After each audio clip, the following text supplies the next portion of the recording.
At the very outset, I would invoke God and seek His blessings for the attainment of objectives of the workshop without any technical or human error. But still, it's a fact that perfection is unattainable, yet the essence of life lies in striving for it. It is indeed one of the brightest days in the history of Higher Education Department, JNKUT, as we are collaborating with National Translation Mission, an enterprise of Ministry of Education, Government of India. This workshop is aimed at providing a fruitful insight into the domain and perspectives of language translation practice and to highlight the desired skills involved in it in order to promote the interest and acumen of youth, thus paving a way towards producing potential language translation professionals. Now let me acknowledge the presence of esteemed dignitaries whose presence has manifolded the grandeur of the day. For the Commissioner Secretary of Higher Education Department, JNKUT, Janab Talat Parvez Rohila, also Chief Patron of the workshop, Professor Dr. Yasin Ahmed Shah, Director Colleges, Patron of the workshop, Mr. Sanjeev Rana, Deputy Secretary, Higher Education Department, who is convener of the workshop, Dr. Vandana Khajuria, Head, Central University, Jammu, Dr. Tariq Khan, in charge NTM, esteemed principals of various colleges of JNK, Dr. Mohit Ahmed Bhatt, Dr. Richa Gupta, Dr. Zubair Sofi, and Dr. Ashfaq Khan, all members coordination cell. And the most precious of all are 3,342 participants. First of all, congratulations to all of us and you as well. It's only owing to your overwhelming responses that we got bound to upgrade the workshop from national to international stature. We have participants from India and other countries, including Morocco, Africa, Yemen, Saudi Arabia, Pakistan, Indonesia, USA, UK, etc. Out of 3,342 participants, 113 are faculty members, 848 are researchers, 483 postgraduates, 347 undergraduates, 106 language translators, and rest of them belong to diverse fields of linguistics, story writing, language training, language sciences, language editing, tourist translators, and postdoc fellows. Thanks for providing us such an extensive and diverse outreach by participating. Now, I request Mr. Sanjeev Rana, Deputy Secretary, Higher Education Department, to deliver a formal welcome address. Over to Mr. Sanjeev Rana. Good afternoon to everyone. It's my great privilege to address a formal welcome on the great day on behalf of Higher Education Department, Government of Jammu and Kashmir. First and foremost, I heartily welcome Shri Talat Parvez Rohila, Missionary Secretary, Higher Education Department, Government of Jammu and Kashmir, who is also Chief Patron of the event. It is only because of his support and encouragement that we are able to organize such an event. His futuristic vision for higher education in J&K has always been a constant source of encouragement and inspiration for us to plan such events. And with this generous support, we are able to materialize it. Sir, your moral and intellectual support energizes our spirit to do anything easily. Now I'll welcome Shri Dr. D.G. Rao, Director, Central Institute of Indian Languages in absentia. Sir, we are greatly missing your presence in the event. A warm welcome is extended to Dr. Yasin Ahmed Shah, Director, Colleges, who has always been on the forefront for materializing our plans into reality. Sir, your advice has always been inspiring and a source of energy in our endeavors. Dr. Vandana Sharma, Head Department of English, Central University of Jammu, is formally welcomed to the grace the occasion and requested to present the keynote address. I heartily welcome Dr. Tariq, in charge National Translation Mission, Mysuru, without whose support and guidance, this event would not have been possible. He played a key role in coordinating the event with coordination cell of Higher Education Department. I heartily welcome all the resource persons who would be encouraging us on the theme of translation and how it is becoming a buzzword of the day. I now welcome all the esteemed participants who are researchers, students, professionals, translators from India and abroad. Such a wide range of participation is certainly further encouraging our endeavors and imbibing new energy in us for organizing similar events in future. Thank you for all gracing us with your benign presence.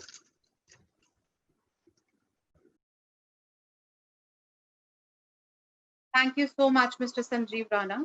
Now I request Dr. Vandana Sharma, Head, Department of English, Central University, Jammu, to deliver keynote address for the occasion. Are you connected, ma'am? Yeah. Thank you. All Thank right. you, All right. Rashi. Thank you so much. Dr. Thank Rashi. you so much.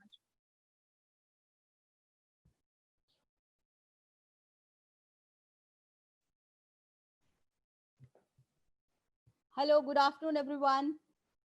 It's a great pleasure and privilege to deliver the keynote for this international e-workshop on language translation skills being hosted by Higher Education Department, Government of Union Territory of Jammu and Kashmir, in collaboration with National Translation Mission, CIIIL, Central Institute of Indian Languages, Ministry of Education, Government of India. At the outset, my compliments to the organizing team of this wonderful workshop and the chief patron, Sri Talat Rohelaji, Commissioner Secretary, patron Professor D.G. Rao, Director, Central Institute of Indian Languages, Dr. Yasin Shah, convener Sri Sanjeev Rana, and Ms. Rashu Sharma, the young, dynamic, and resourceful coordinator, and her able colleagues for putting up this show. Well, this e-workshop on language translation skills is understandably an innovative initiative, particularly during these unprecedented times, because this e-workshop, I'm sure, will galvanize participants towards an act and skill, which is quite dynamic in nature and extremely relevant in the present century. It would be a commonplace to state that 21st century is altogether different from its preceding counterparts. For all the centuries or periods are fundamentally alike, with the difference that the pace of change and the way society manages its conditions, and these factors determine the character of the age. When we look at 19th century, it was the age of colonization and the clash of civilizations or knowledge systems, we can say. Thou, it can also be termed as the confluence of cultures. When we came to 20th century, it was the century of post-modernization and large-scale processization of violence. And when we come to 21st century, it has the distinction of being named as knowledge century. But it should not be construed that the other centuries were not knowledge centuries. For that matter, every century or society has been a knowledge century because society cannot manage itself without knowledge. However, the difference in the present century lies in the fact that the processing of knowledge has become faster than ever before. The exponential changes made about by science and technology in the form of ICT and in computational abilities have contributed enormously to the discovery and study of new cultures and their alternative modes of knowledge. Translation has thus emerged as one of the preconditions of survival in the present world. The question often asked is, who would survive in this knowledge century? The answer is only those individuals and communities and societies will survive that will learn from others continuously. And the derivative to the question is how to learn from others. Since other knowledges are in so many languages, one word that answers the question is translation. Therefore, in my keynote entitled Narratives Across Cultures, Translation Studies in the 21st Century, I would touch upon major issues in translation studies with an overview of translation theory and practice in the Indian context, the correlation between translation studies and comparative literature, vis-a-vis role of translation in the 21st century. Since I have been given 15 minutes, I hope I'll be able to do justice to this challenging task assigned to me. If we see translation as an expression of ideas into language, then translation probably is as old as the human ability for articulation. Even as an act of interlingual transfer of textual material, translation has 2000 years old history, stretching as far back as Cicero and Horace. However, what is paradoxical is the fact that such a hoary tradition came into its disciplinary own as late 1770s of the 20th century. In the present times, the discipline has concerns and objectives so overarching that they cover aims and methodology of other areas of scholarly inquiry. Needless to say that translation has acquired interdisciplinary connections and initiated profound scholarly interactions with other disciplines like linguistics, comparative literature, cultural studies, and multiculturalism. To give an exact definition or meaning of translation is not an easy task. Translation, like poetry, has become elusive. It's both a substitution and a transference of meaning from one language, that is source language, to another language, that is target language. The concept of translation has undergone a sea change over the years. The theories of translation developed purely from the linguistic approach of the 60s to textual focus of the 70s, and later yielded place to the culture-based theory. The well-known dictum of Benedetto Croce, the Italian critic, calling the translator a traitor and a falsifier, seems to be dated. Equally dated is the cynical observation that translation is like a woman. If beautiful, it cannot be faithful. And if faithful, it cannot be beautiful, which was questioned by the feminist translation theorist led by Laurie Chamberlain due to sexualization of translation terminology.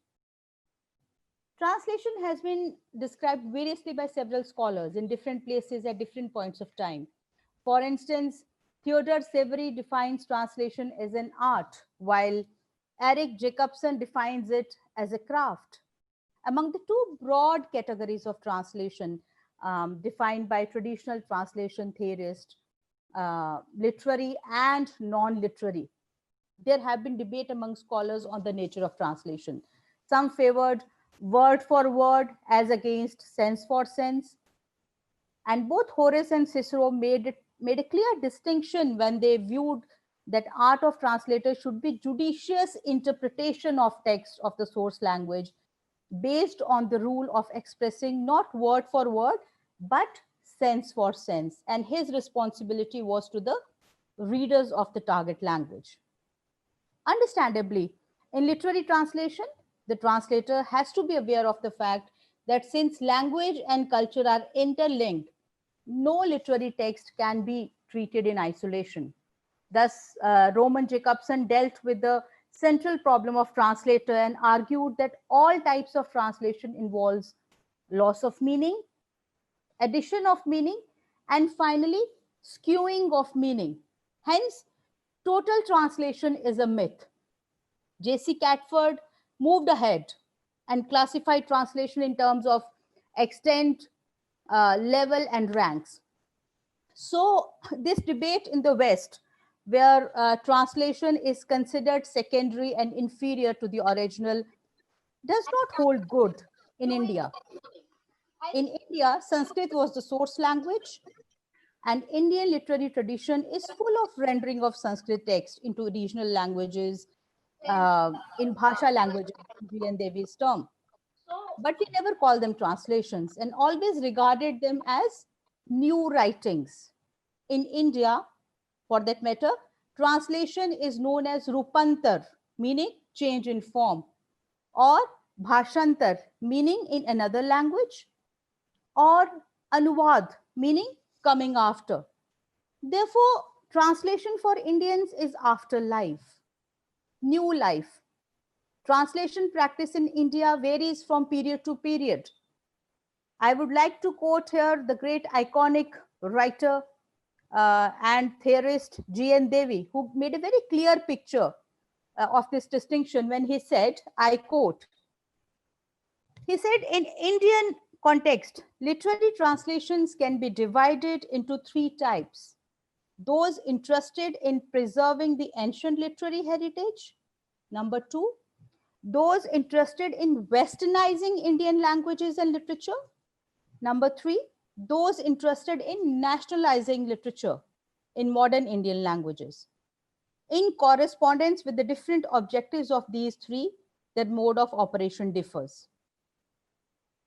So I conclude that in view of the recent theories of translation propounded by translators of Brazil and Canada, and the practitioners of cannibalistic concept of translation, there is a complete rejection of the power hierarchy which privileged the source text over the translated. It is established fact now that translation has come a long way from mere imitation to an invaluable tool in the study of comparative literature in multilingual and multicultural context.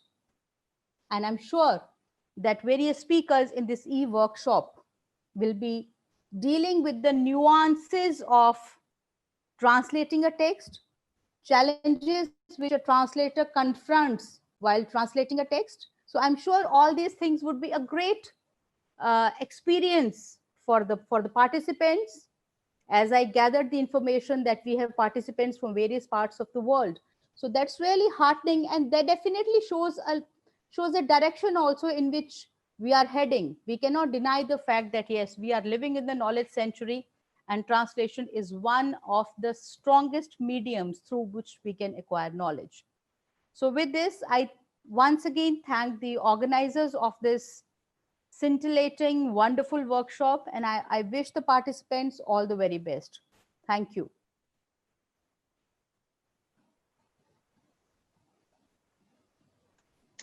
Thank you so much, Dr. Vandana. Your literary expertise on literature and narratives has profoundly pressed upon the inevitable need to attempt translation for the sake of society and teach the skills involved too. Now, moving further, let me welcome Professor Dr. Yasin Ahmad Shah, who is requested to take over for delivering the inaugural address. Over to you, sir.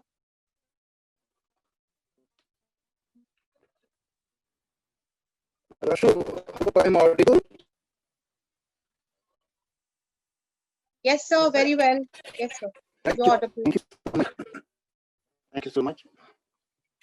Our very respected Mr. Secretary, Janab Talat Parvez Rohila Sahab. It's a real proud privilege to be a let me start with giving compliments which every grateful person, grateful stakeholder is supposed to give before starting anything. Sir, we are really lucky to have you as our captain, as our leader in the department. Just 14 months back, it would be unimaginable for the stakeholders of college education in J&K to think that administrative department shall be engaging itself in organization of academic activities for the benefit of teachers, students, administrators, and other stakeholders. I have been repeating it, and it should not sound as psychophancy that you have given a new orientation to the overall vision of the higher education department. And these trainings which you have been organizing for us, in fact, you created a room for organizing these activities in the department. For that, we have to be very grateful. And I admit that all these trainings, all these workshops, been really, I mean, very important for us. We, in a way, have So had I'm a sorry. recent. So I'm sorry to obstruct, but there is some problem with your voice. Kindly check if you can manage the voice properly, because it is cracking. So maybe try. Yasin sir, let you speak with pause. I believe that will be because it's a latency, audio latency. So let you speak with pause. That will be more good. What with okay. I should not rush. Thank you. Thank you so much. But in any way, my words are, I mean, coming there. My speech is coming there. We can. Yes, sir. We understand you. We understand you. You just. So kindly place the microphone. Kindly place the microphone in front of your mouth, and I think it's One of the ideas of this technology, no? right. Anyways, I was trying to be very honest to admit that education department of the JNK is going through a new phase. I was trying to explain that the trainings which are happening are really relevant.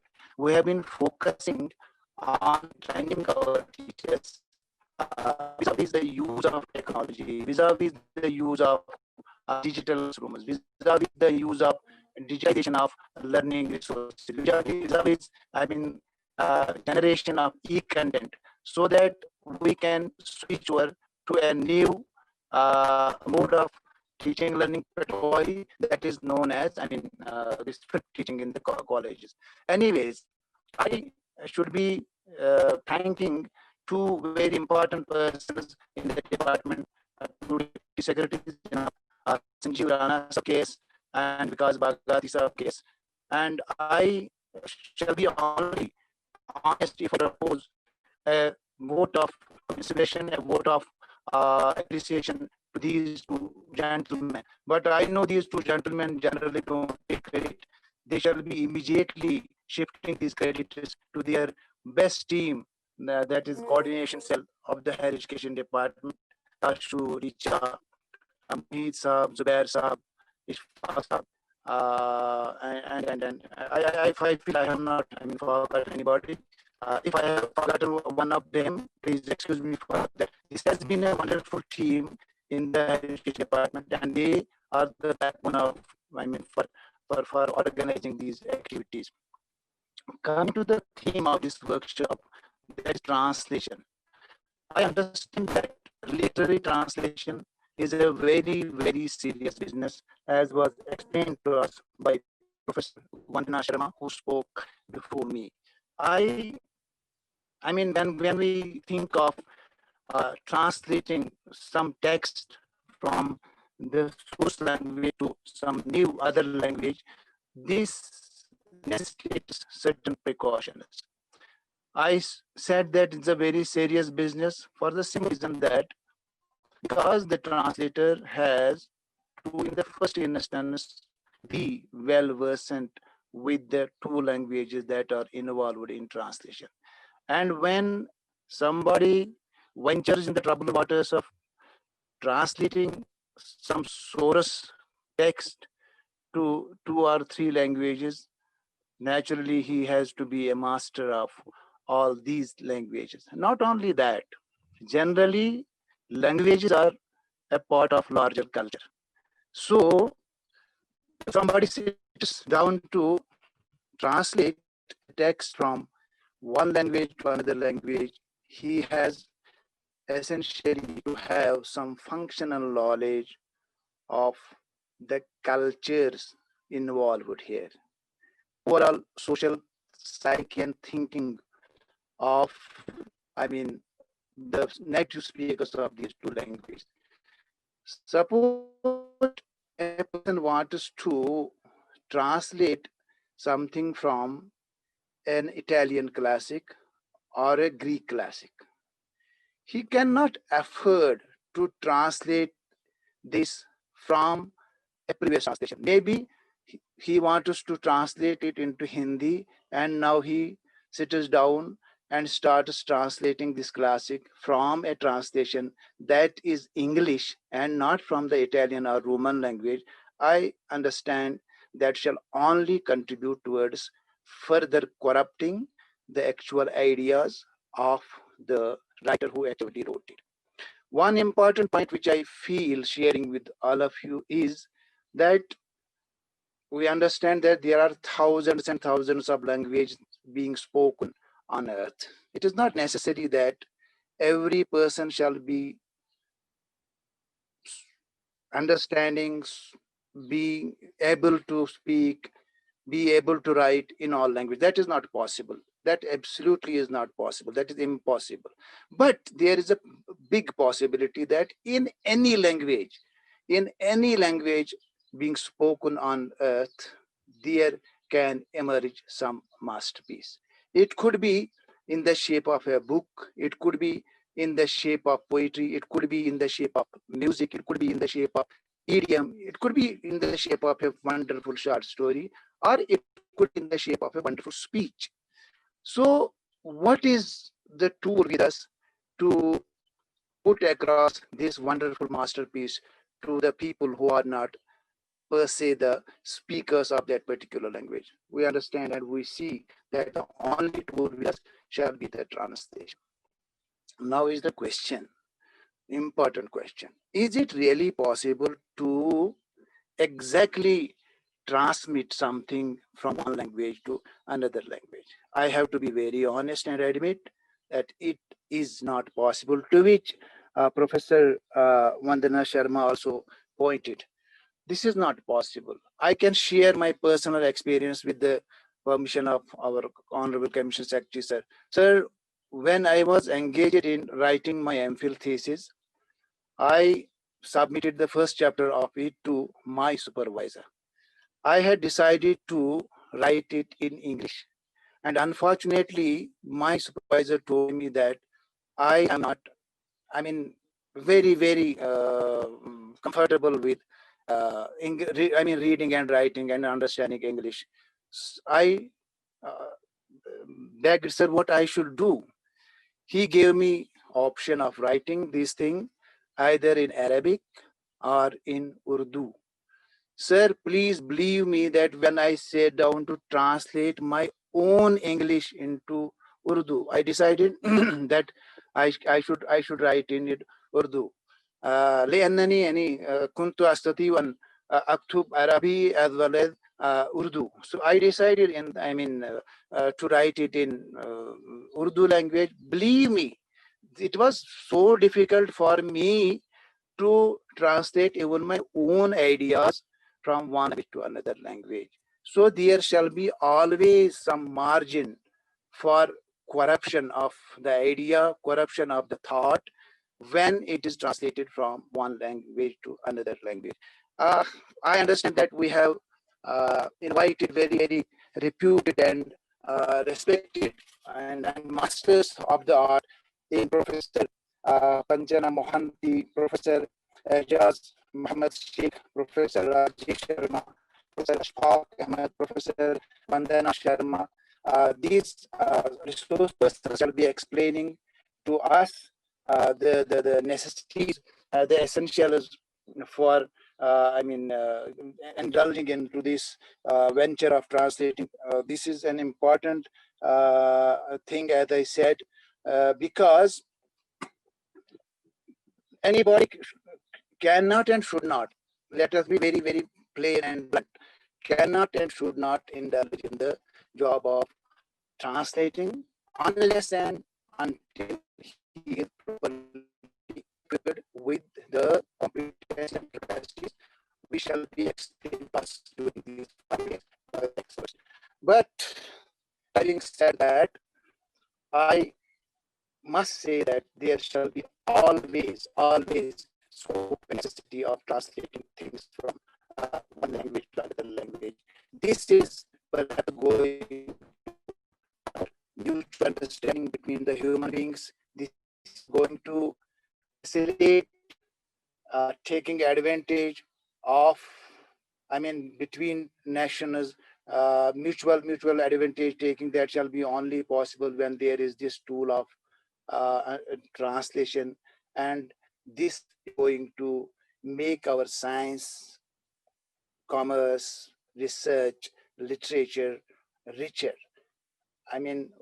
As much as importance we attach to this important academic activity, as good and as better it shall be for all of us. With these words, I would like to take your leave. Thank you. Thank you so much. Thank you.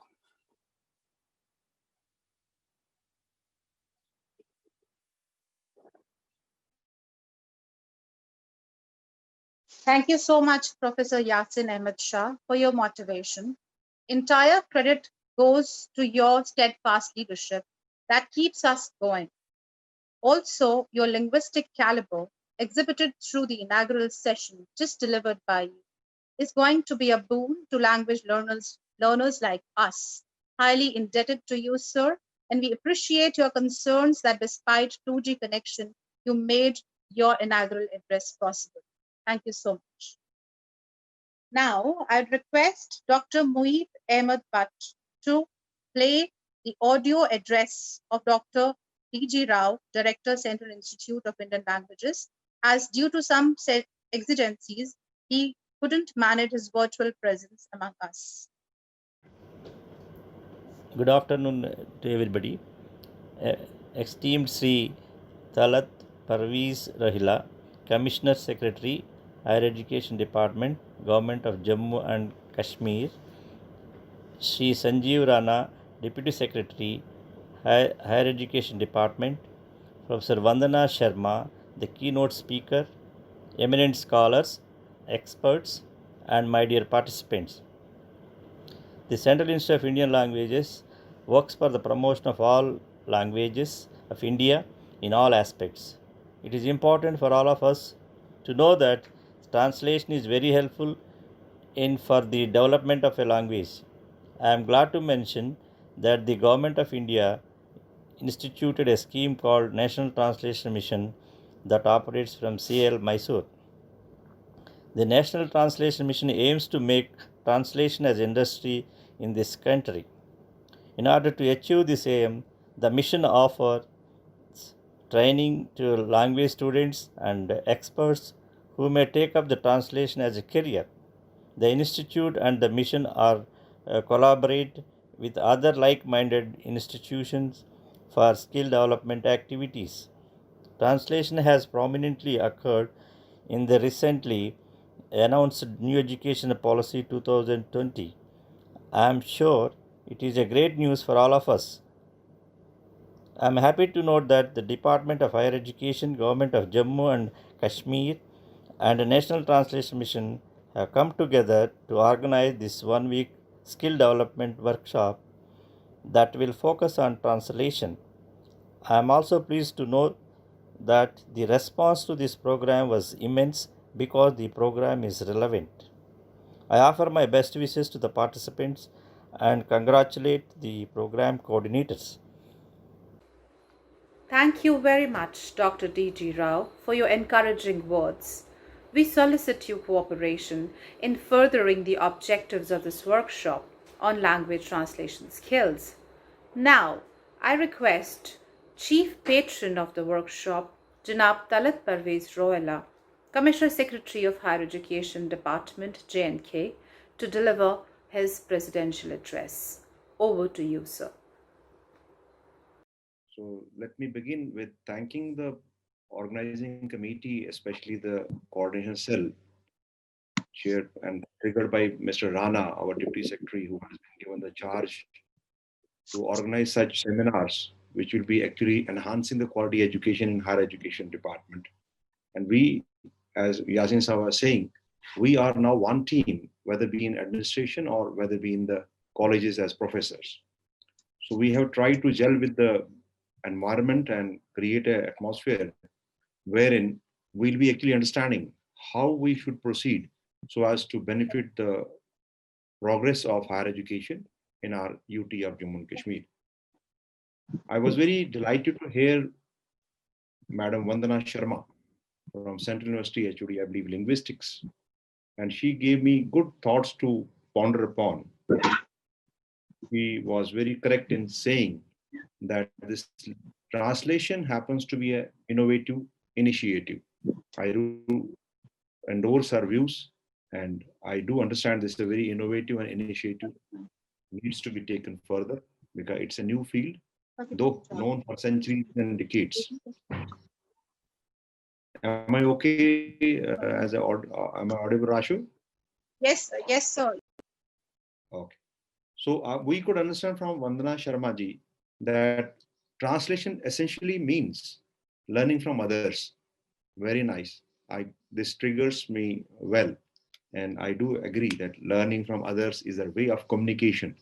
And communication, the form of communication, and understanding other cultures, other languages, is the real meaning of translation, what we actually are debating today. So we need to learn from each other, and that's the essence of human being. And that's the essence of being intellectual persons on this earth. She also told about ability of articulation.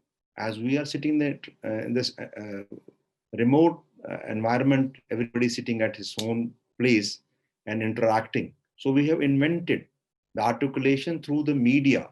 Now the ICT tools are being used to reach out to the people on a group in a very sophisticated manner. So we are making ourselves more articulative, even using technologies. Earlier, we used to know only of the language we speak, or one or two languages known to everybody, as I speak Punjabi, Urdu, and other Kashmiri language. But I also articulate in the English. So we have some proficiency in more than one language. So this is an asset with us. So we do agree that Vandana Sharma was correct in educating us that translation in fact means the ability of articulation. She also was very good in a way means imitation, but now imitation translated into valuable asset would be actually required for the 21st century. And this is what we have been debating in today's discussions. And this has brought us in one platform. Translation, I agree, as she was telling us, means not word to word, not metaphor, not the metaphrase of the dictionary meaning of a language or metaphrasing of a knowledge bank, but also sensing the meaning of it from sense to sense, not only word to word. So we do need to understand that translation would require this paradigm also to be looked into, so that we not only see the literary meaning of the translation of a language or a script or a knowledge repository, but also see it as a transformation of a sense to sense understanding. With this introduction of translation to me, I understand that translation studies happen to be an interesting and challenging job. So this interesting and challenging job because it relates the intercultural exchange of philosophies and ideas. The philosophy of Romans need to be deciphered by today's Indians, or Indian philosophy of old age need to be spoken to all the human beings across the globe, be it the Caucasians, or be it the Semitics, or be it the Indians, or be it the Chinese one. So this brings us that we need to understand each other's languages, cultures, the societal values in order to be a participant of this global village. Because this globe is now shrinking like a village type of living. Earlier, the distance of travel, the technology not being available, so we used to have distinct cultures, and distinct cultures led to our discoveries of different type of knowledge, be it in the biosciences, be it in the cultural fronts, be it on the technology front, or be it the life skills. Like earlier, human beings used to have the life skills for making their livings. So those life skills, those biosciences, those knowledge of ancient times, now due to new inventions of our language interpretations or language translations, we could benefit out of that intellectual activity happening long back in centuries ago, when the on a various platforms, every society, every individual groups are making discoveries and new inventions. So these all knowledge banks need to be having output and reach to the entire world and entire societies or interested groups. So we call it as a knowledge explosion. These days, much of the thing is happening in a very fast manner and a very maybe on the various pockets of the globe. So these all discoveries, these all happening, these all developments, these all intellectual activity needs to have benefit on the entire global fabric. So this requires the translation of the idea, the concept, the factual positions into a language which is understood by many of us, and many of us through mostly the language which is common to all. We can lingua franca, and lingua franca happens to the English. We can translate any of the language into the English, and from English, we can again retranslate it to the language of Polish or French or whatever language we are complacent with. So we understand translation as a role in 4 or 5 contexts. I must just share those understanding of mine with the people of high repute, as I'm having the company of many philosophers with us, but I understand, and I can just only share my ideology of understanding translation. First is that I was saying the research in the field of science, literature, and social discourse. This research needs to be reached to all the people in nook and corner of the globe. This requires the translation or translators to be equipped, to be skilled in today's context. So unless we don't have translators from language to other language, we will not be able to translate research, which may be of valuable high value, which Dr. Yasin was also citing. Maybe some jewels are there, which are not we are not available to all of other co-researchers or people of same field. So we need to have translator to pull in the research parameters, to pull in the ideas in the field of science, literature, and social discourse for human civilization or human activity to further the life skills and further the benefit of the humankind. And it started with ancient history, but it has still gained a much more relevance in the today's context, when the tools and technologies and also the science is having a larger implication and is fastly growing with the changes are happening so quick that we are not able to cope with. Even technologies getting every 6 months the technology gets upgraded. So this is a more need for translators to come forward and help us in getting the knowledge deciphered to each and every one of the social groups or individual particular groups of society. So second important thing, translation, I feel, would be interpretation. While we walk through the global fabric, as we travel to the countries, we need interpretation. As the diplomatic relations keep on improving from one country to another, we have UN delegations, we have people coming from one corner of the world to going to another corner, businesses getting from one corner east of the globe to the west of the globe, and Western consumer goods coming here. We need to have some of the interpreters who can actually interpret the language. Am I audible? Absolutely, sir. Absolutely. Okay. We need interpreters for translating the languages from each country. Maybe we need interpreter for translating the Chinese language for Indian people, and also some of the interpreters would be required for translating Hindi into the European context. So in this world of world governed by World Trade Organizations and World Trade laws, we need interpretations on making our commercial activities, or whether to make our language activities or communicating to each other in the society in a global village. We need interpreters. It's another form of translation which is based mostly on the oral discourse and oral discourse, and this will be helped by the software skills also. We can have computer softwares which can translate one of the text into the another language, as we have commonly in many other smartphones. We have language interpreters in case we land in Germany and somebody doesn't understand German, so we can just press what we want to speak. Yes, Okay. So just to begin, I was just speaking about relevance of translation. First, I was talking about the research in science, social sciences, and other disciplines of literature and other art and poetry, etc. So these translation will help us in translating the idea, the philosophy, the context of each other's cultural values and understanding of the research being undertaken by each other. Second, I pointed out the interpretation of the languages, whether German language or Tamil language or other language. We can interpret the language and we can communicate better in case we have translation in the shape of interpreters. That's mostly oral based, but this can be supported by the software of computer software, which can translate each language into the other language. When I was in tourism, we translated a website into all the 18 languages, from where the countries we used to get the visitors. So any Japanese visiting Kashmir could tell us something, what he desires or what type of facilities he would be looking for. And we can also communicate to him in Japanese while we have an interpreter software installed in our offices.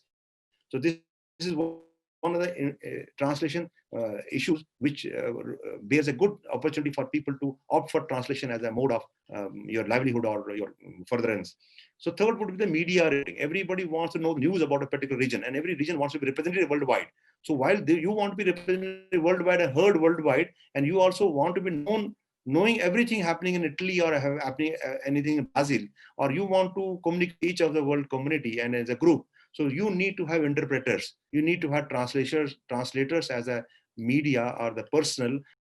So we can say consumer products is another factor where translation would be a great help to us. And in case somebody learns the translation scripts, this translation skills, then it will be a benefit for our graduates and postgraduates to have additional knowledge of translation.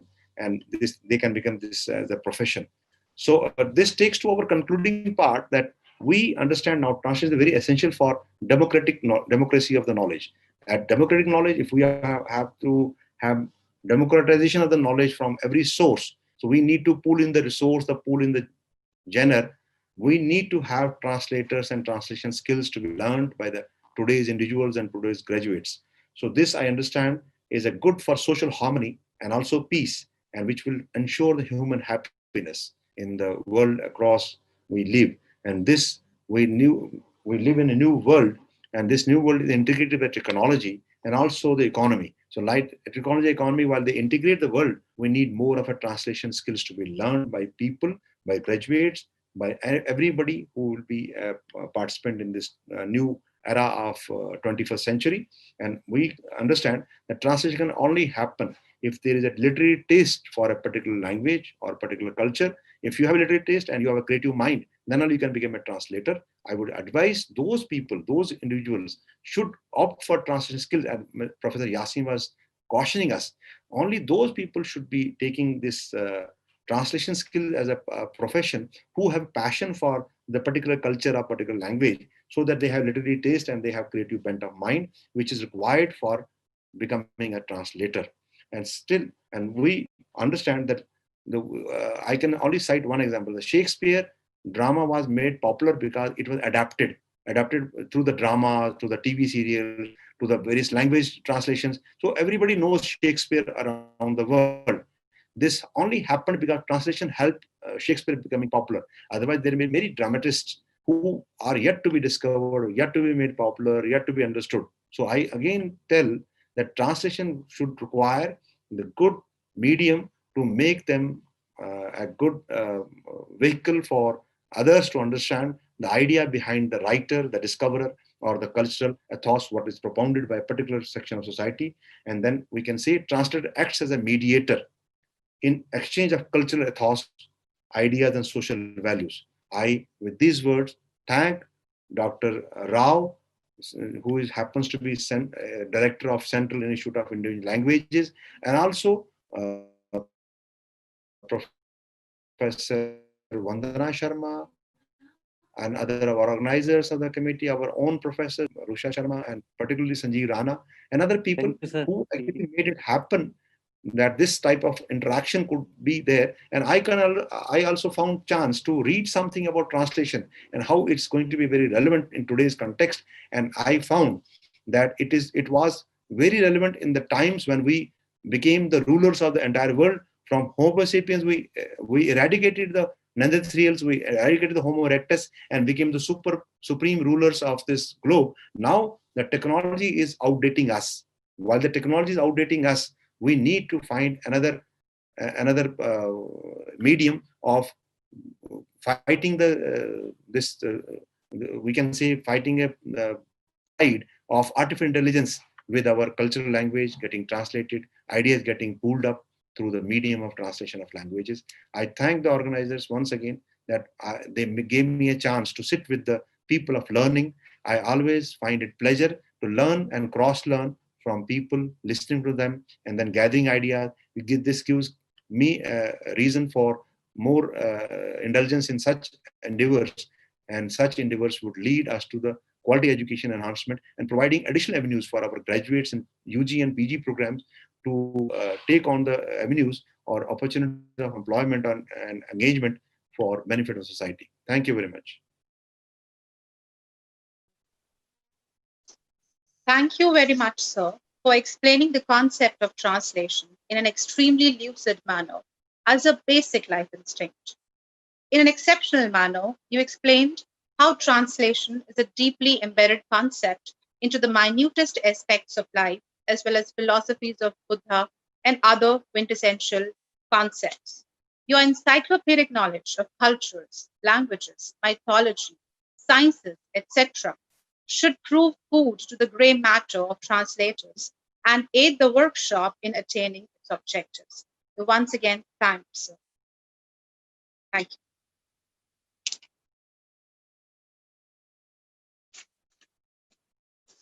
Now, moving ahead with the technical session of the workshop, I have certain instructions for the participants, which I want them to keep in mind. The first is, attendance of every session is important. Filled up feedback forms shall act as the mark of your attendance. Monitor the description of the YouTube live video frequently, as the feedback form shall be shared in the description box.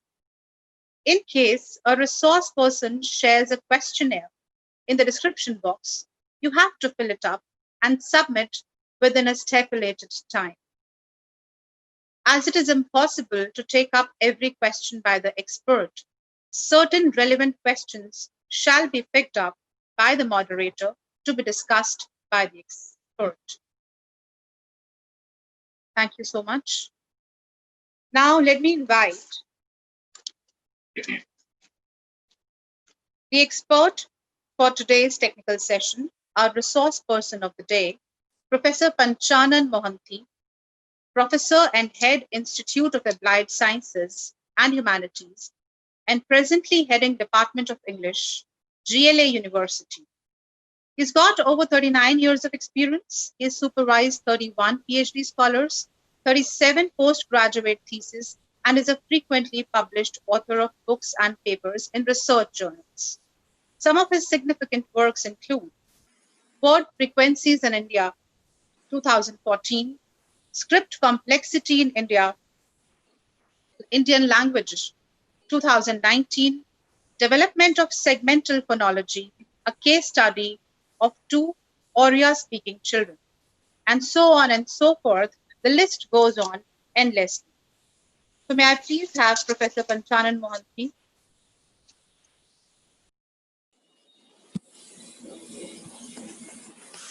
Over to you, sir. Hello. Yeah. Am I Good afternoon, audible, sir. Professor Yeah. Sharma? Yes, sir. Yes, sir. You're audible. Good afternoon.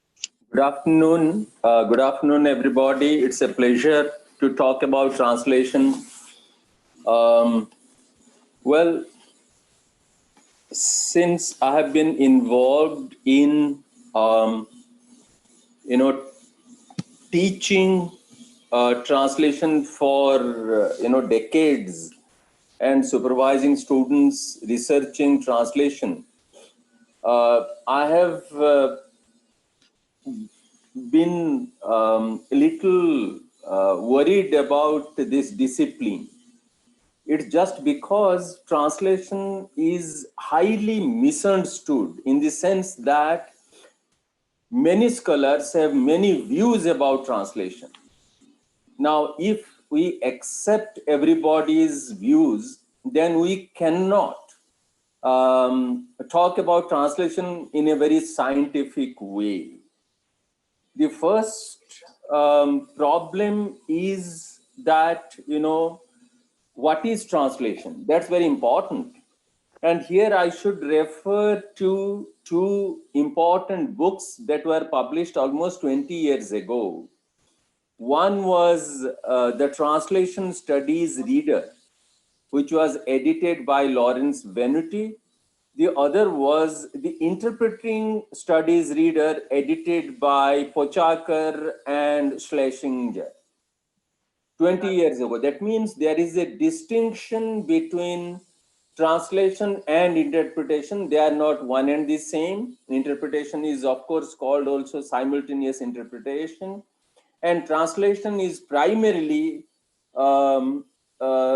is a discipline that deals with written texts, when interpretation primarily deals with spoken text. So that kind of distinction is always made. And it was very clear when two important books were published, one having translation in the title and the other one having interpretation in the title. Then, of course, what is translation? That I have seen, because my colleagues, that they don't make a distinction between translation studies and, let's say, cultural studies, translation studies and, let's say, film studies, translation studies and gender studies. They don't make a distinction.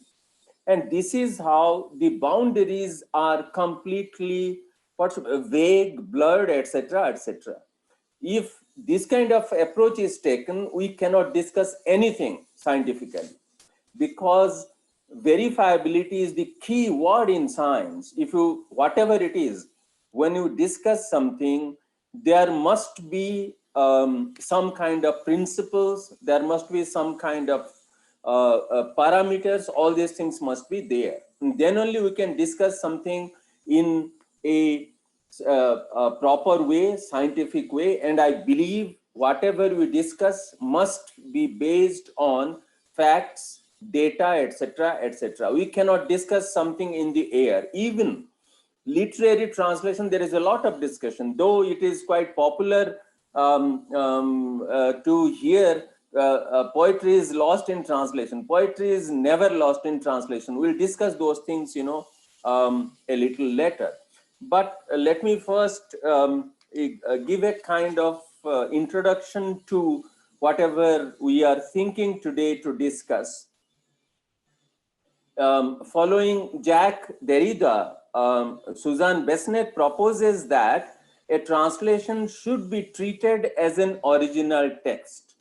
And this is common nowadays to hear from scholars and colleagues, that translations should be treated as an original text. Now, according to Suzanne Besnet, I quote her, it is probably more helpful to think of translation not so much as a category in its own right, but rather as a set of textual practices with which the writer and reader collude. But there are a number, unquote, but there are a number of writers, translators, scholars, which who hold an opposite view. I'll quote Umberto Eco, one of the leading writers of the world, who passed away very recently. And he says, in very simple terms, a translation should convey the same things and events as the original. It's a literary writer and scholar making this kind of statement. Then again, there are two scholars of stylistics who also talked about translation, Vinay and Darbelnet. They made a statement, I quote, literalness should only be sacrificed because of structural and metalinguistic requirements. And only after checking that, the meaning is fully preserved. And see, these are the scholars which are making statements like this. After having analyzed thousands of pages of translation, Alain Duff concludes, and I quote him, "The translator must think with the writer, but he cannot do his thinking for him," unquote. You know, what I'm trying to say is that if we take translation as an inductive discipline, translation studies and as an inductive discipline, which means we must go from data to theory, see what is actually being done, then you come to theorize. Then you will see that because Duff analyzed thousands of pages of translation, then he came to this kind of conclusion. And you know, there are many other scholars, writers, like, let's say, Nabokov, Steiner, and a whole lot of people who hold a very similar kind of view. If we consider the translation activities of the ancient civilizations of the world, we notice that those were mostly commissioned and literal in nature. It is interesting to note at this point that those civilizations were also literate. With reference to the Middle Age of Latin, Kelly states, and I quote him, "Literary translation with its rhetorical, poetic imperatives had disappeared, and translation was now in the hands of philosophers and theologians. And as scientific language lends culturally to Platonist ideals, the goal soon became truth in Seneca's sense. That is, conformity between language, concept, and thing. Literal translation was generally seen as the way to truth, though there were a few protests from those trained in ancient rhetoric," unquote. On the other hand, if we look at what the ancient Greeks have done, they were never interested in translation. The first references to translation in the Greek context come from the early Byzantine period and concern the translation of legal texts, mostly legal texts they were doing. A similar trend can be noticed in the Arabic and Chinese traditions. Regarding the Arabic tradition, Baker and Hanna's view is as follows, and I quote them: "With the introduction of paper, the process of transforming the oral Arabic culture into a literate one could proceed in earnest, with translation playing the main role in enabling this process to take shape," unquote. The manuscripts which were translated dealt with the subjects like mathematics, I quote again the same authors, astronomy, philosophy, logic, medicine, chemistry, politics, etc. Literature was of relatively less interest, relatively less interest during this period, unquote. See, literature was not very important those days. Translation was primarily concerned with the scientific subjects, and like you can mathematics, astronomy, philosophy, logic, medicine, chemistry, etc., etc., and some social science subjects like politics. In ancient China, the equivalent term for translation was Yuguan or Ishi, literally meaning translation official or official translation.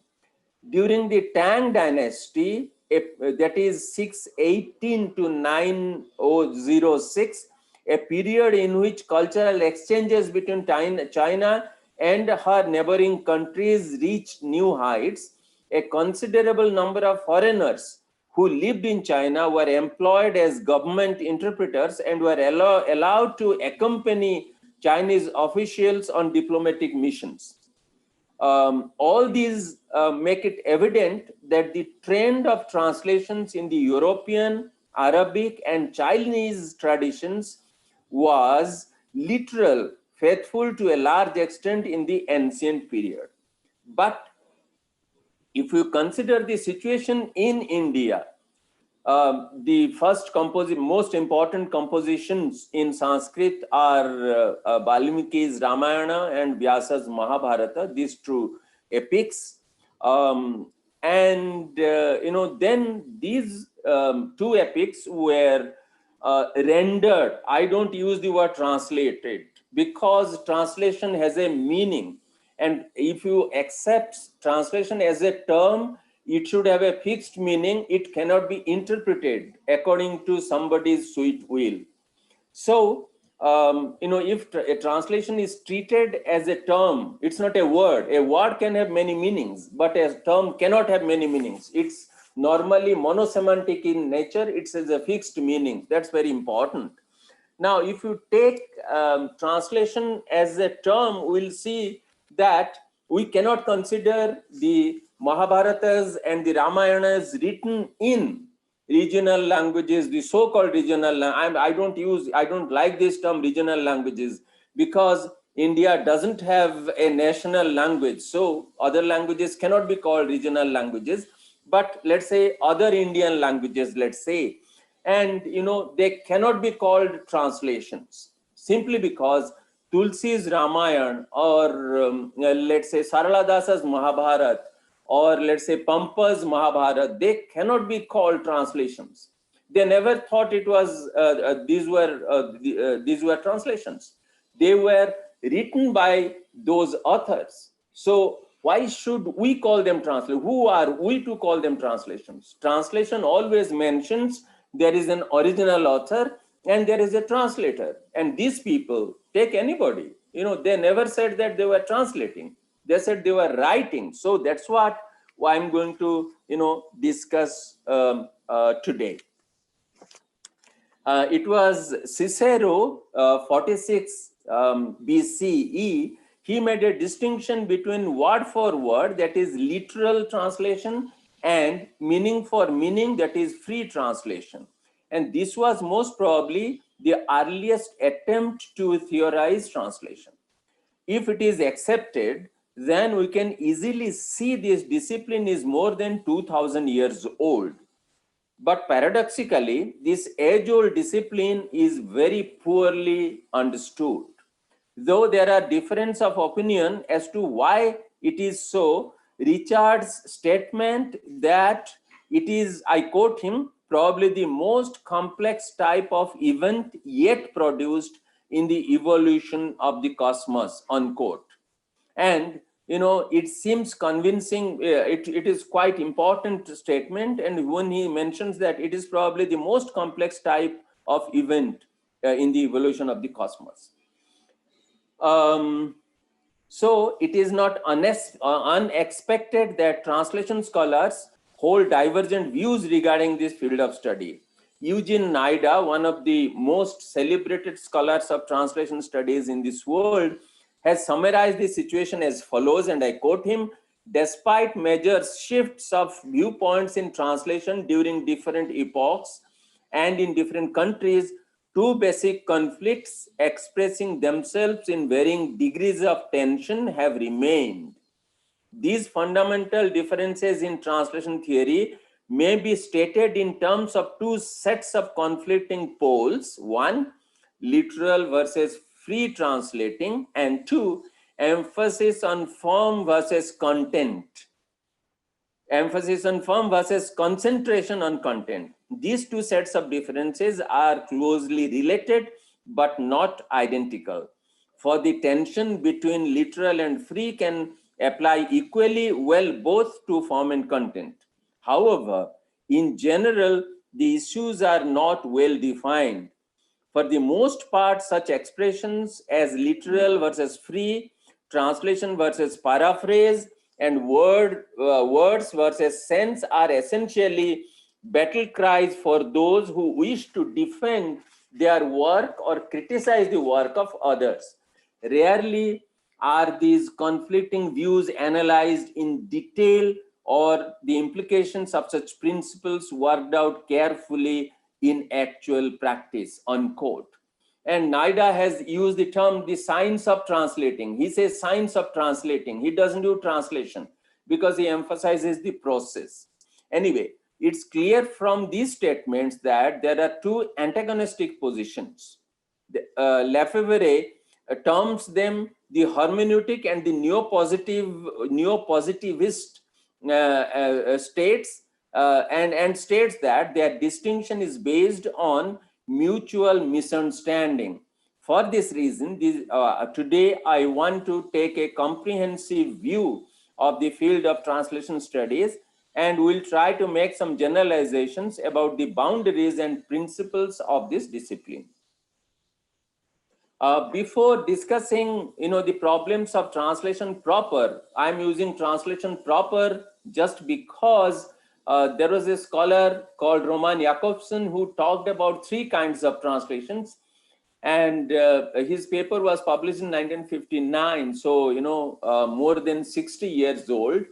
And he talked about three kinds of translations, or three types of translations, and one was interlingual translation, a translation involving two languages, which he called translation proper. This is the only thing he called translation proper.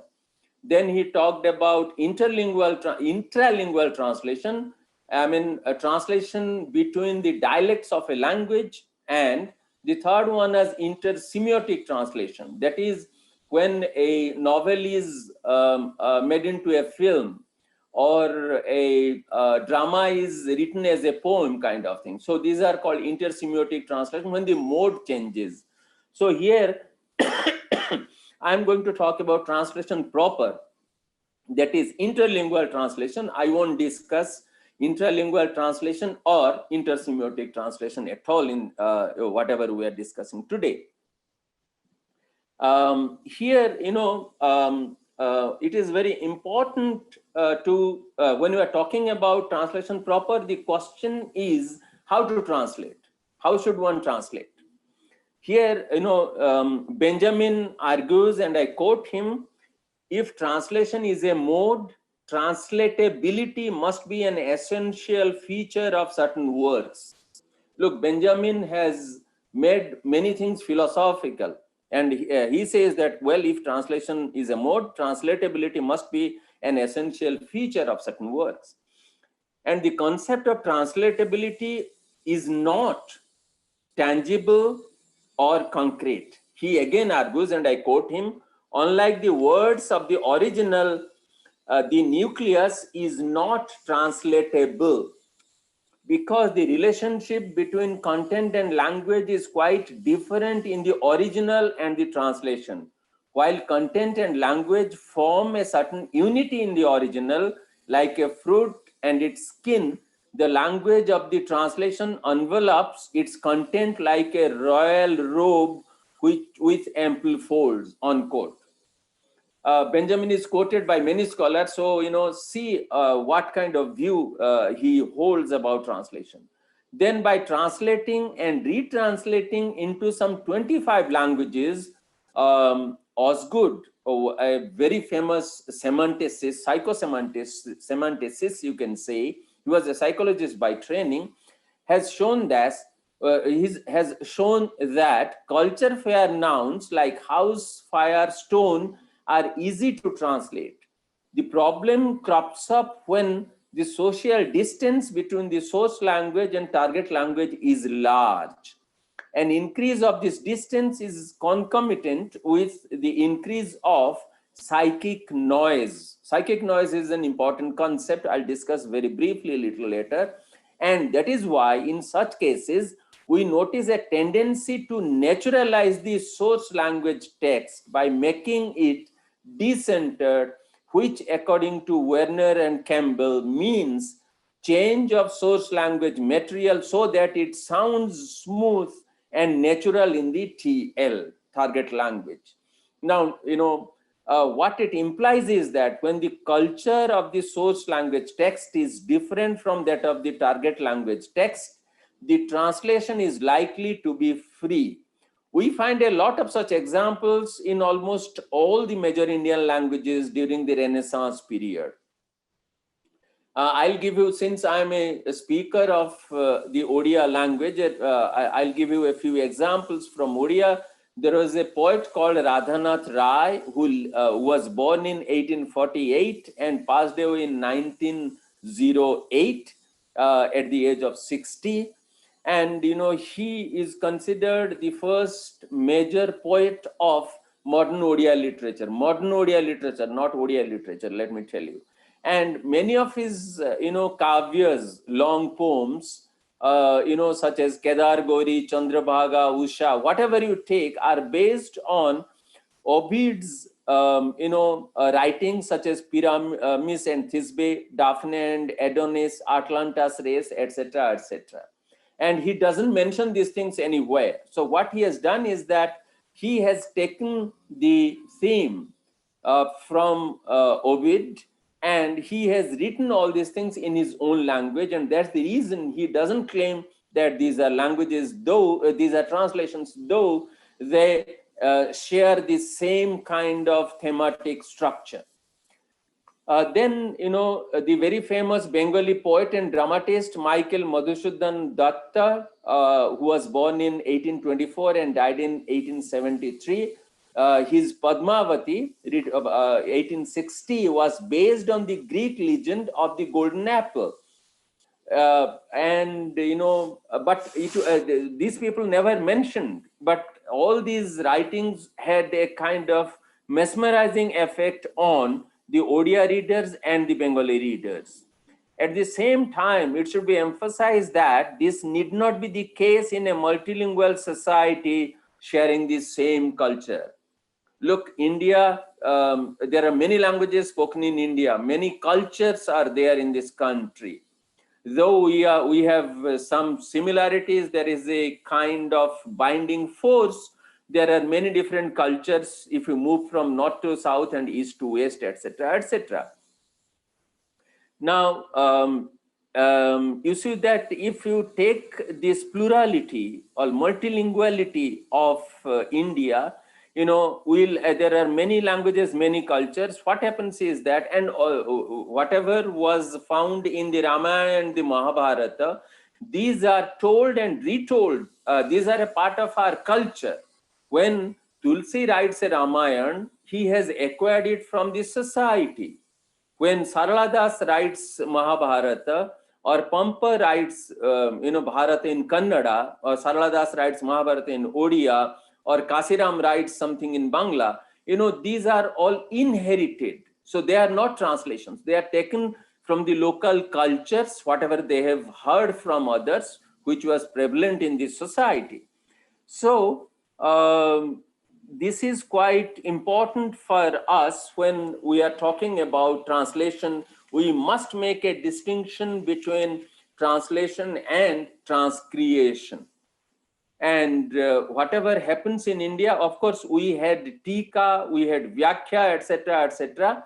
If you consider that, that's a different story. But there was no major translation activity in India in ancient days. And whatever activity was there, that was primarily, all these texts were translated into Chinese, into Persian, into Tibetan, and all these things happened. Our Panchatantra has been translated into both Persian and Arabic.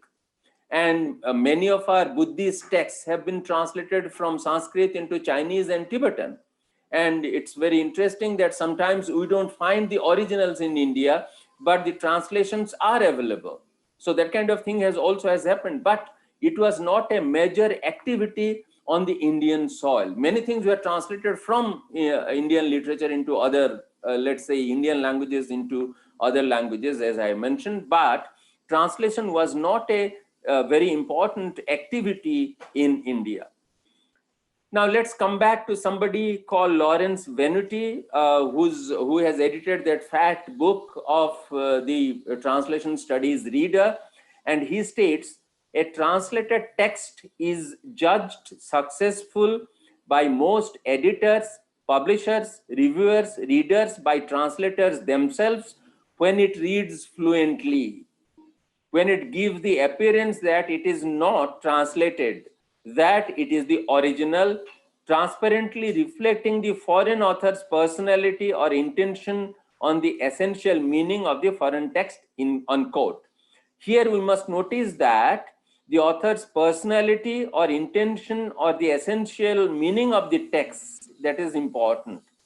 See, here the criteria of fluency and transparency are considered essential for the success of a translation. And Venuti calls it fluent translation strategy, which, I quote him, aims to efface the translator's crucial intervention in the foreign text.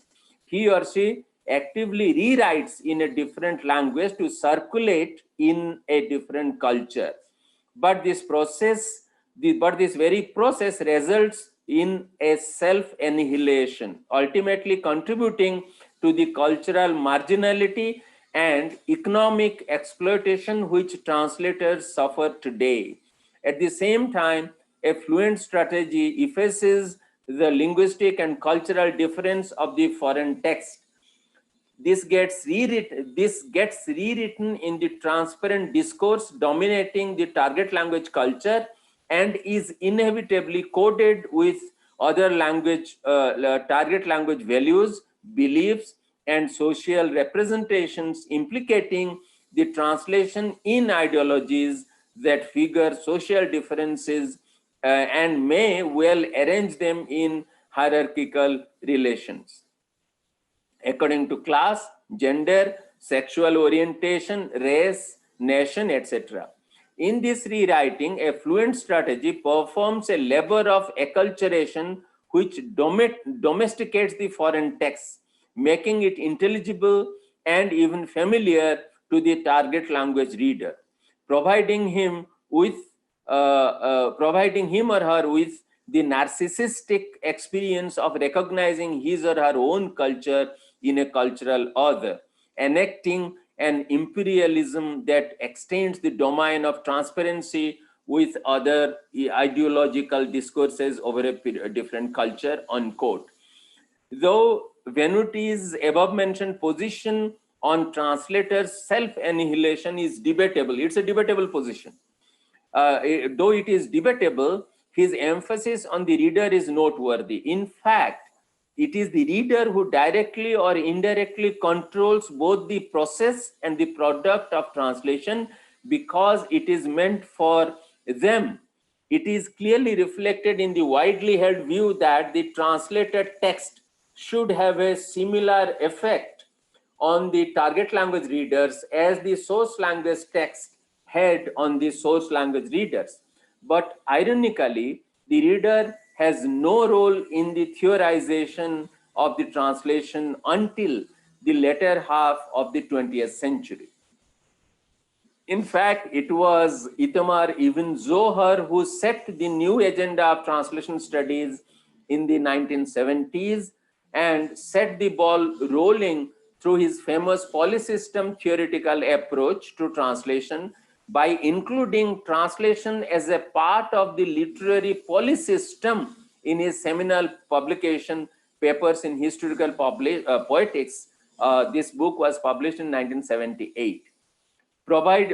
Besides providing a freshly different theoretical framework for a systematic analysis of literary translations, he is the first to draw our attention to the fact that translated literature plays a significant role in the evolution of target language culture.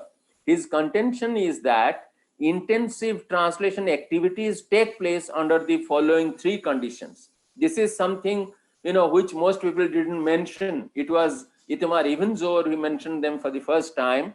And these three conditions are: one, in the initial phase of the development of a literature, we must have seen, this is what happens.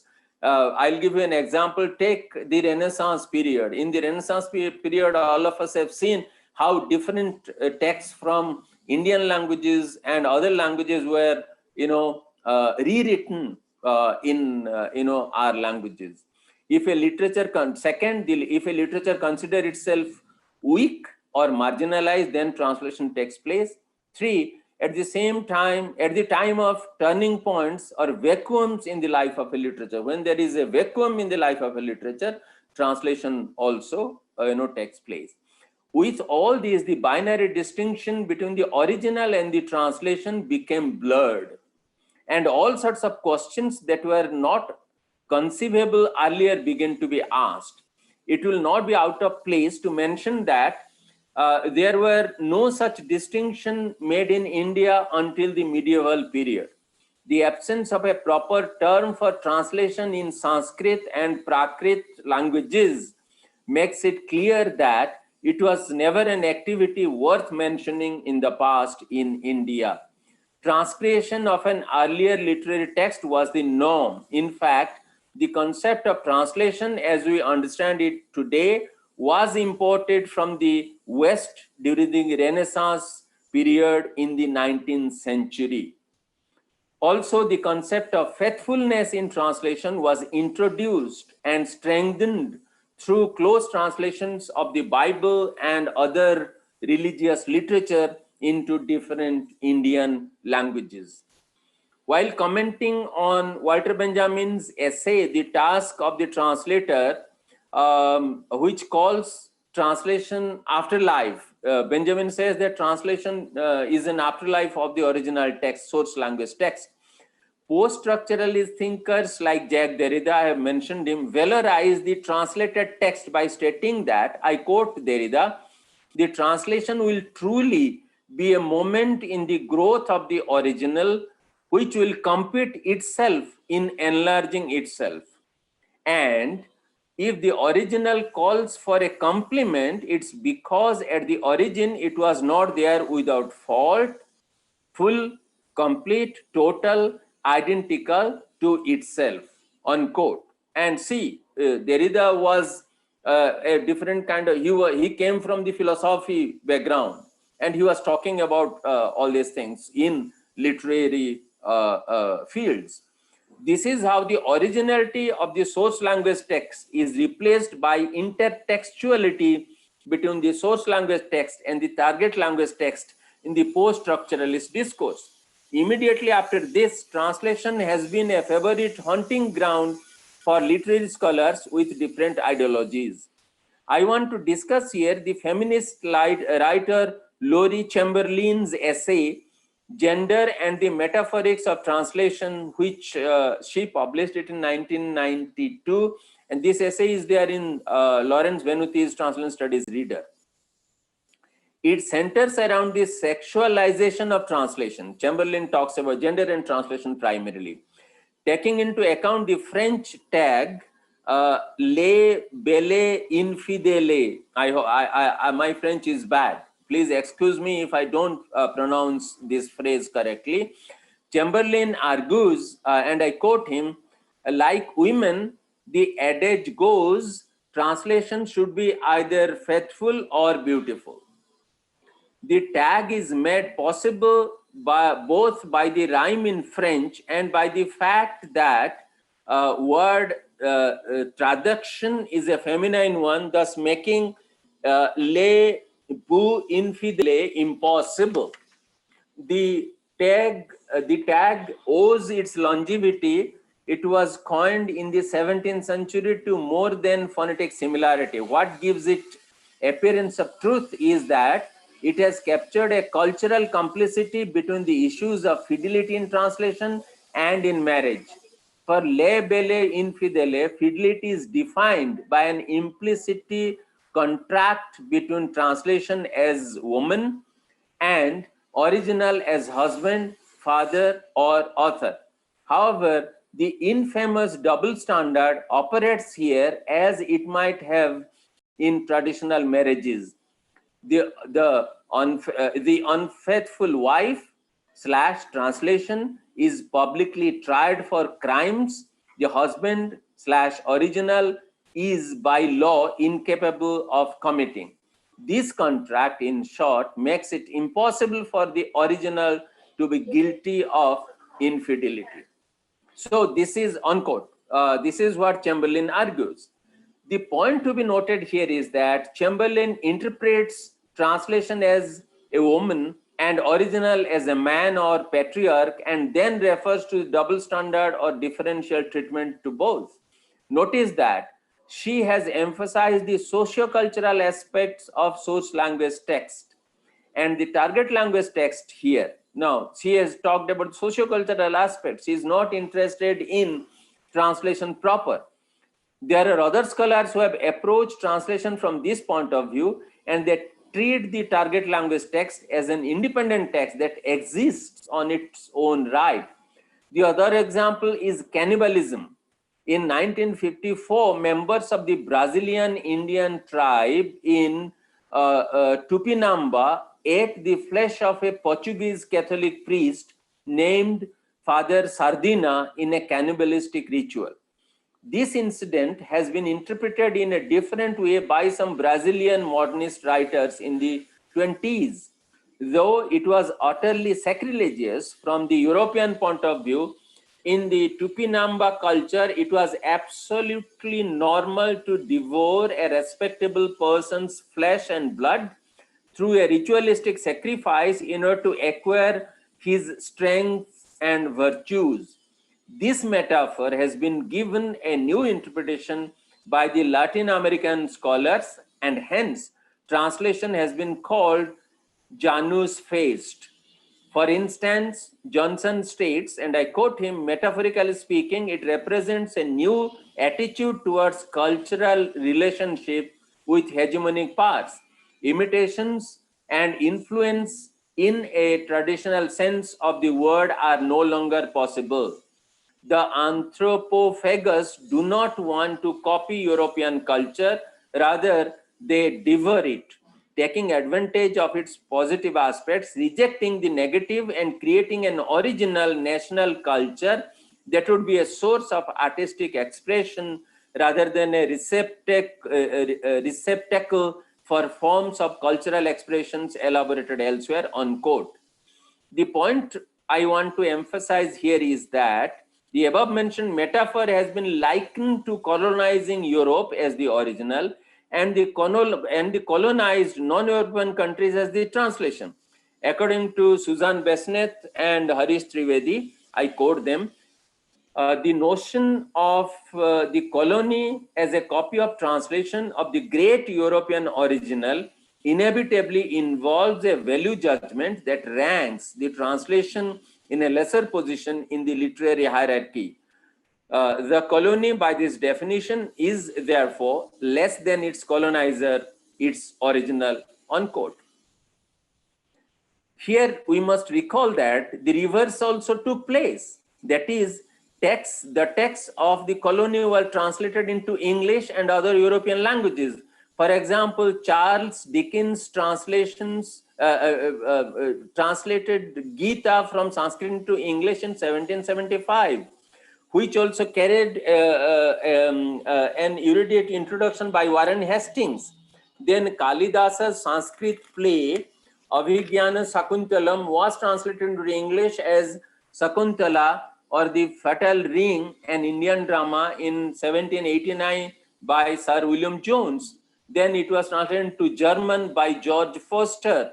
And these translations have been praised by others. Not only that, Indian languages translated whatever was written in English or other European languages. Many Indian texts were also translated from Indian languages into European languages. Then Johann Hodder also showered praise on this translation of Sakuntala.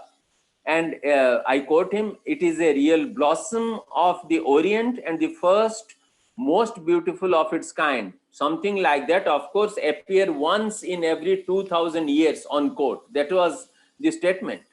Now the question is, if the translated text and the original are equated with colony and the European original respectively, then what about the above said translations from Indian languages into European languages?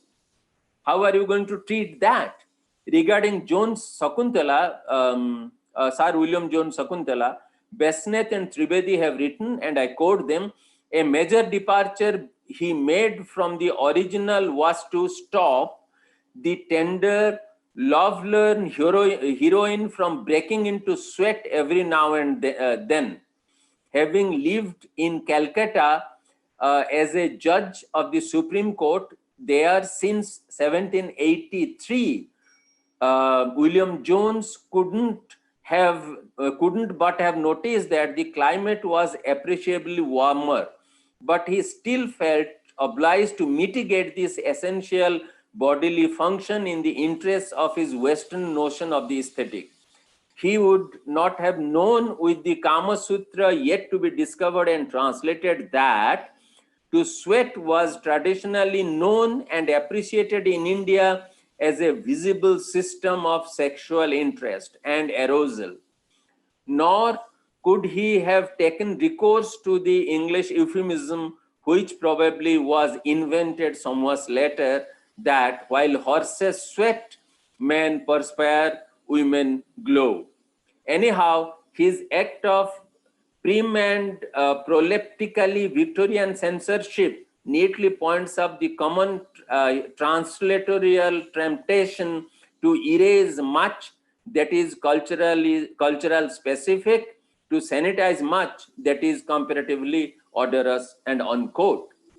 It is a matter of curiosity that the same Susan Besneth, who had earlier advocated that translation is rewriting which reflects, and I quote her, a certain ideology and a poetics, and as such manipulate literature to function in a given society in a given way, unquote, she calls William Jones' deletion of sweating as an act of sanitizing the odorous. See, here I find a kind of contradiction, a double standard. Needless to say that there is a marked inconsistency in both these statements, because if translation is regarded as rewriting, it should also be applicable to Sakuntala, and we should accept it as it is. Again, Besneth and Trivedi's statement, and I quote them, while multiple translation into Hindi of Edward Fitzgerald's Omar Khayyam may have underlined the condition of colonial dependence in which Indians now gained access to Persian literature through English, the translators undertaken at the same time direct from Persian can be seen as a resolute act of resistance to the English intervention, unquote, evidences that the cause behind resistance to the English intervention is to make the translation as close as possible to the original. Lefebvre, a leading comparatist and translation theorist, holds a similar view.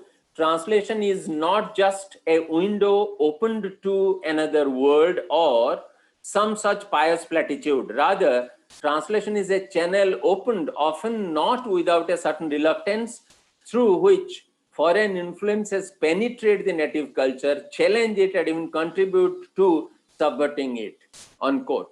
I want to point out here that Lefebvre has preferred to use translation again in the second sentence instead of the pronoun it. And he doesn't like translation to be a pious platitude. Susan Besneth has been more vocal about it when she states, and I quote her, translation is therefore a particularly special activity since it enables a text to continue life in another context, and the translated text becomes an original by virtue of its continued existence in that new context, unquote. Again, I quote her, writing doesn't happen in a vacuum. It happens in a context, and the process of translating text from one cultural system into another is not a neutral, innocent, transparent activity. Translation is instead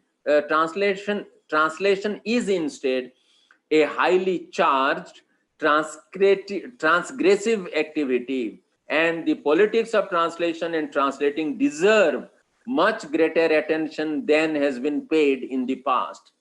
See here, these people, these scholars are more interested in the politics of translation, how a text was selected, why a text was selected, who translated that, etc., etc. But if you do that, you are doing something else. It's not translation proper, as Roman Jakobson has mentioned. In other words, these scholars are more interested in the cultural aspects as well as politics of literary translation rather than translation in its totality. A number of scholars always consider translation in combination with the discipline of comparative literature. It has been now clearly voiced in the introductory remarks of the editors Suzanne Besneth and André Lefebvre in their book, Translation, History and Culture, and I quote them, translation has been a major shaping force in the development of world culture, and no study of comparative literature can take place without regard to translation. So their purpose is very clearly different. They are not at all interested in translation proper. They are interested in the cultural aspects much more, because comparative literature primarily deals with cultural aspects. So they are interested in that. There are at least 3 problems that needed to be mentioned here. First, these statements and positions like translation is a highly charged and transgressive activity, and as an act of violence are prescriptive in nature. These are prescriptive, in nature, remember that. When the contemporary temper is to go for a descriptive or bottom-up approach. Secondly, the above mentioned interpretations of sexualization and cannibalism that I referred to when I referred to Laurie Chamberlain's paper are subjective, when objectivity has to be the goal of all such scholarly pursuits. Third, the above scholars use the general term translation with specific reference to literary translation, but the reality is that translation of non-literary texts outnumber and outweigh the translation of literary texts in today's world.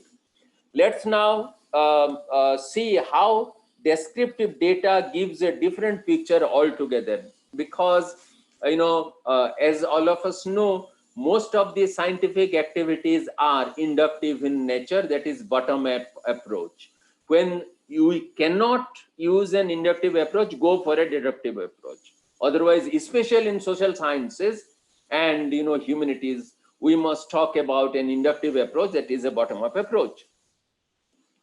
While comparing the 2 German translations of Baudelaire's Requiem by Walter Benjamin and Stefan George, Peter Newmark, one of the very famous scholars of translatology or translation studies, remarks and shows that Stefan George has been considered a better translator because he is closer to the original, not because he is free as some scholars claim. See, here I was talking about poetry is lost in translation. That's what most people say and believe in, but that's not true. And it has been mentioned very specifically when Peter Newmark talked about the translation of Baudelaire into German.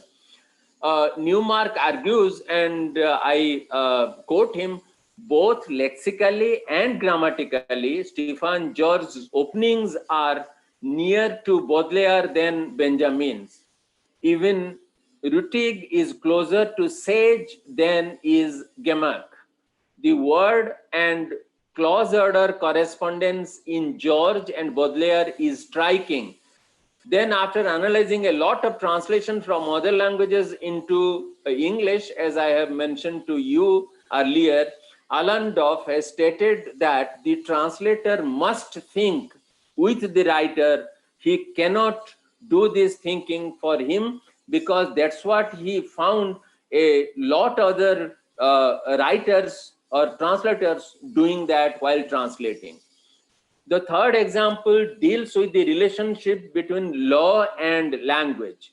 In a fascinating study, Berg Seligson demonstrates that the English translators of the monolingual Hispanic witnesses who have a right to depose in Spanish in order to communicate effectively with their attorney in the United States courthouses can make or mar the case by the use of English vocabulary chosen for this purpose.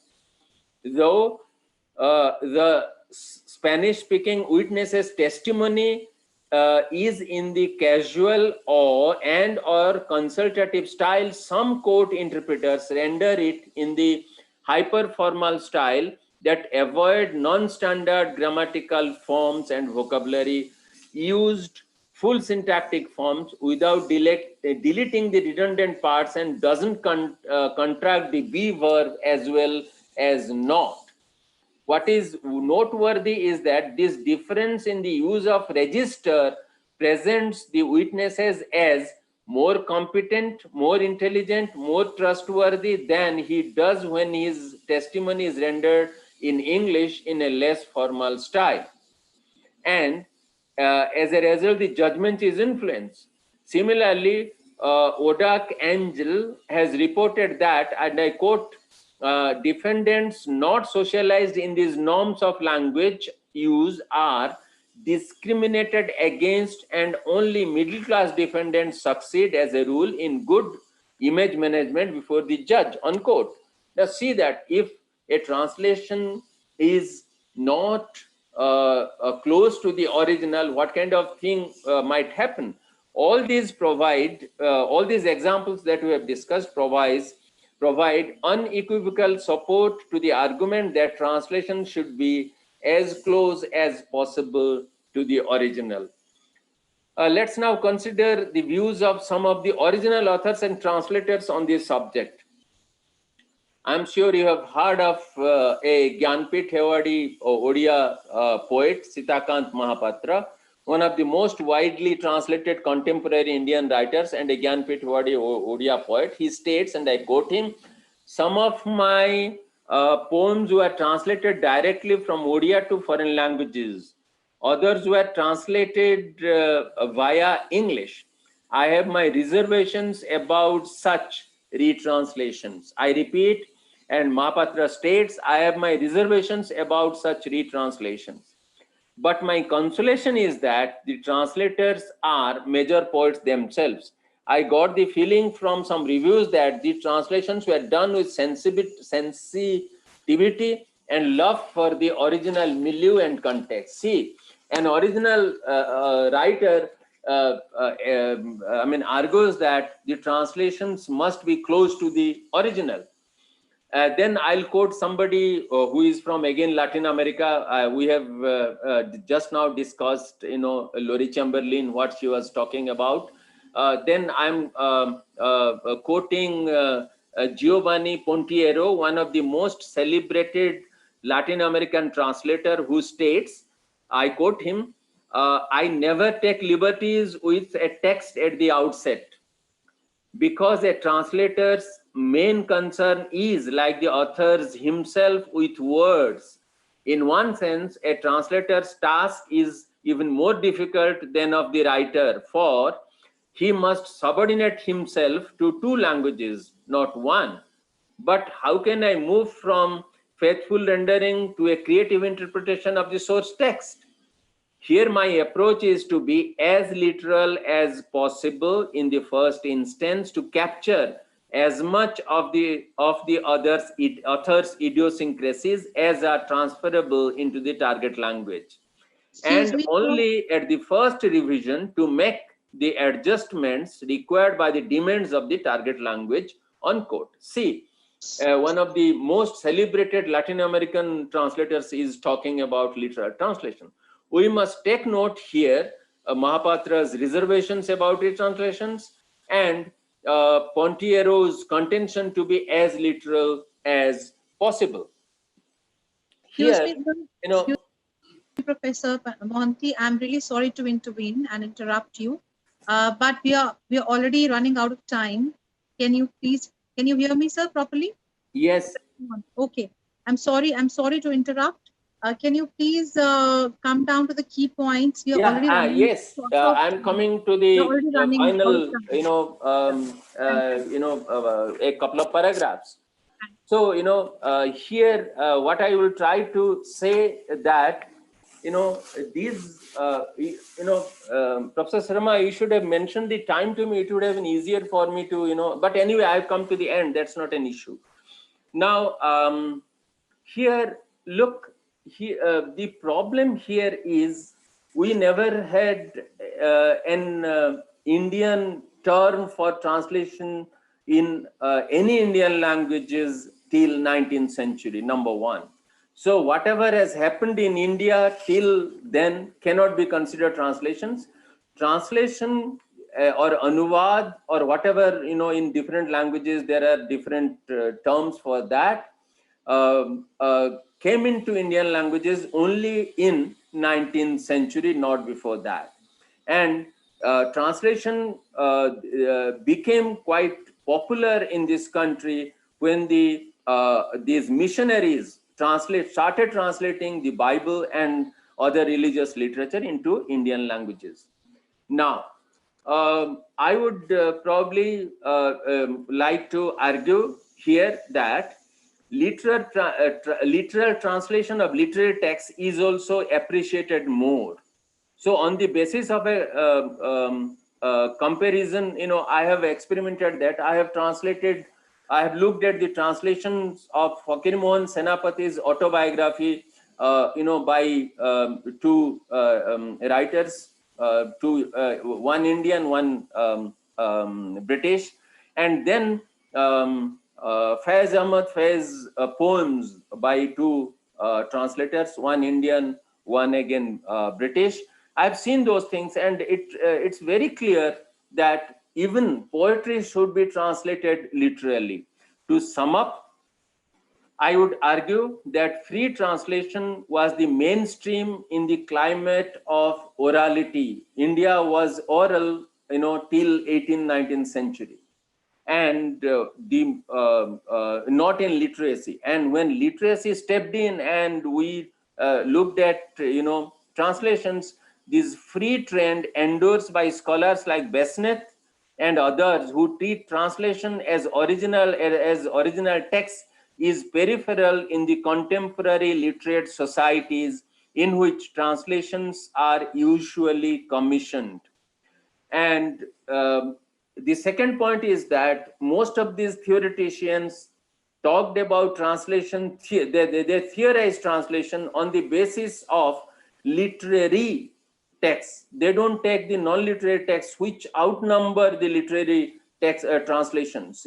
They don't take these at all. Scientific and technical translations are quite important, and when somebody is theorizing, one has to take all these. If you're talking about translation theory in general, all these texts must be taken into consideration.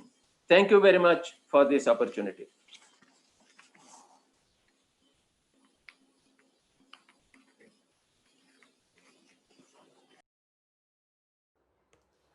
Thank you so very much, Professor Panchanan Mohanty.